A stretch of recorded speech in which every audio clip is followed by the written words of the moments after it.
All right, what's going on? What's happening, guys? Today is day vlogs daily, every single day for 30 days. It's been interesting. Not quite what I expected, but I've actually enjoyed it to the point where I've kind of gotten a routine down. It's not full yet, but I kind of have a routine down. So hopefully by the end of the 30 days, I will have an actual routine to vlogging. But today's gonna be a good day. I think I may have found what the key to winning the CrossFit Games is. I'll tell you guys a little bit more about that, but first, we gotta go train.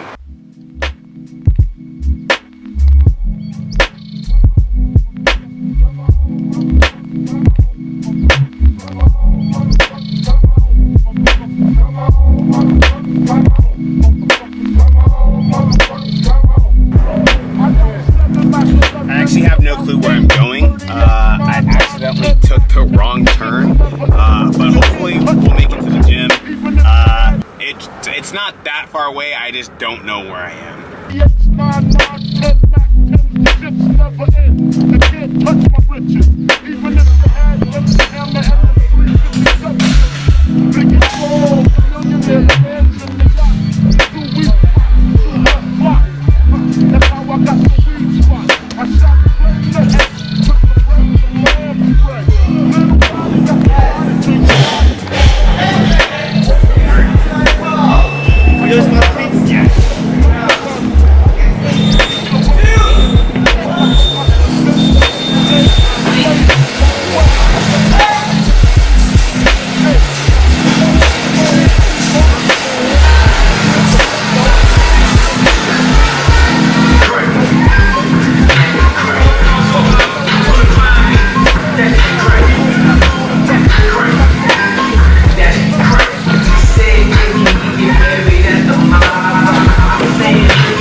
That sucks about living in the Bay Area is constantly being in traffic, even when it's 8 o'clock at night.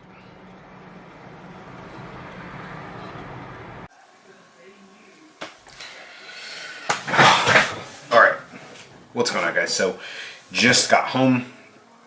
Training was a bit much today. It was definitely a long workout, but it was a good workout nonetheless. I got to work out with my buddy Harvey. He is a great coach as well as a great friend, so it was always nice to work out with him because we both kind of have the same strength bias. We're both very strong but not really good at the cardio, so we get to kind of push each other. But I was watching something today, which was the Road to the Games. It was essentially the Mat Fraser edition, and it was really interesting because he's virtually unbeatable. He's the next Rich Froning. Can anyone beat Mat Fraser? I'll tell you what, no. I do not think so. Like, he's proven to be so consistent across almost everything that we do in the sport, so I think it's his to lose this year. And it is obvious he is the dominant force in the sport right now. We can say. But what really stuck out to me, and I think probably what is the biggest key to his ability to just be proficient and consistent in everything, is the fact that he's extremely selfish. Think about it. He doesn't work. All he does is train. He lives with his girlfriend. His girlfriend cooks for him.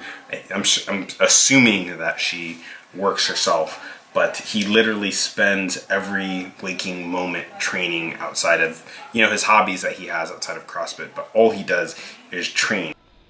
But yeah, so we'll go to the gym, be there for a couple hours, then we'll probably go to the track this evening, and then I'll squat tonight. And when you think about being a great at something, when you look at the Michael Jordans, when you look at the Jerry Rices, when you look at the Tom Brady's, they are extremely selfish about their time, and about their craft. And that's something, and I think it's the reason why Mat Fraser is probably the best, if not will be the greatest CrossFitter in the history of CrossFit. And I think I would assume that he is most likely going to take first place in the CrossFit Games this year. And you look at all these people in this episode of the Road to the Games, and they're all saying, oh, you know, Mat Fraser just has that it factor. Mat Fraser just has that it factor. And when you listen to a lot of the things that he talks about in the episode, he's just talking about training all the time. That's all he thinks about. That's all he breathes about. He thinks about himself. He thinks about the things that he needs to do, working on his weaknesses, improving the things that he needs to work on in order to get to the games. He moves to the central region, and it's all for his training. And I think the key, if you want to be an excellent or a great CrossFitter, especially as an athlete, is to be very selfish with your time, selfish with your conditioning, selfish with how you eat, selfish with how you train. Because if you are selfish in those things, that means you're going to be paying particular attention to those things. Other things will suffer. Like, as he said, he did have another job. I think he was like an engineer, but he left that job and decided that he was going to train. And the work that he's put in, he won local competitions, he made money here and there, and eventually he trained hard enough and was selfish enough to put in the work to become the CrossFit Games champion. I think that's the only way that you can do it. It's something that, looking back at my training now, I realize that I have not spent enough time doing as of recently. And so I've been putting in the work to be a little bit more selfish with my training time, but also you got to factor in all these other things, like significant others who are interested in other things, not necessarily CrossFit. And so right now he has the perfect balance because his girlfriend supports him in everything that he does. He makes money every time he wins the CrossFit Games, so that kind of sustains him for who knows how long. He's just in a really good place at the right time, as opposed to all these other guys are just now becoming full-time athletes, but they had other jobs before that.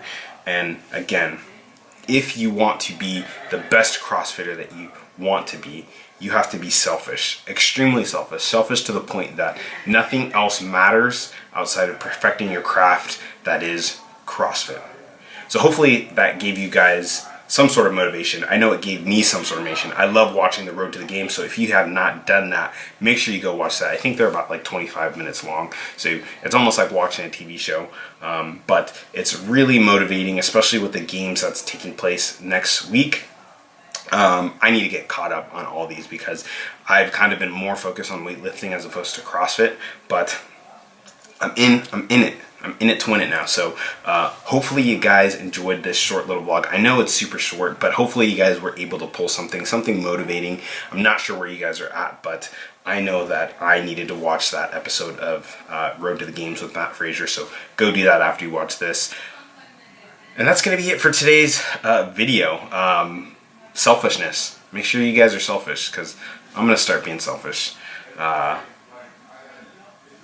What is the phrase? Quiet mouths don't get fed, or something like, I don't know, something like that. But again, guys, as always, may your barbells be heavy and your coffee be black. This is David, and I'll catch you in tomorrow's episode. Peace.